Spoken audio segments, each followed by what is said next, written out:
when the wind is quite strong, like it is now, holding the glider down, holding most A gliders down when the wind is strong can be quite tricky.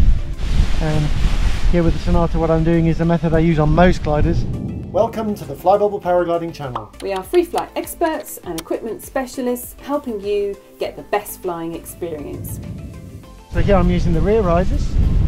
I'll show here, I'm grabbing the rear riser and the brake line to hold the glider down. That breaks the back of the glider, and I'm pulling a little bit of brake on the trailing edge, but I'm mainly pulling the C risers, the rear risers, to break the back of the glider, and that makes it quite a lot easier to hold.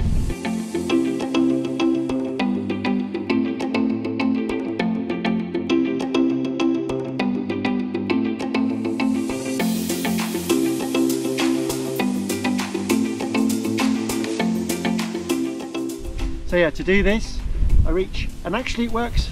You see there's a top riser and an underneath riser. It's slightly easier to go for the bottom riser first, and there I'm grabbing the rear lines and the brake line, rear lines and the brake line. And now it's really, I break the back of the glider using the rear lines and the brake lines, and that really makes the glider much easier to hold on the ground than if I just had the brakes. If I just took wraps on the brakes, then what happens is the glider has a tendency to keep wanting to come up and inflate, because you've got more of the glider that's ready to fly away.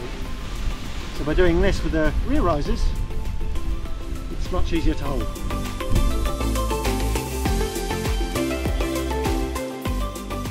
Just the rear risers is very good, but if you get the brake line as well, I just found that holds the glider down even better.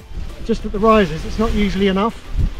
That can hold it, but you can still find the gliders wanting to pull, so I find there's a sweet spot, so you move your hands to find the right spot on your particular glider and for the wind conditions, and that holds the glider down best. If you go too much and you think, okay, this works really well, and I pull loads, but again what happens is the trailing edge starts to flap on the ground, flap up in the air, and that can cause the glider to lift up and then re-inflate and cause problems.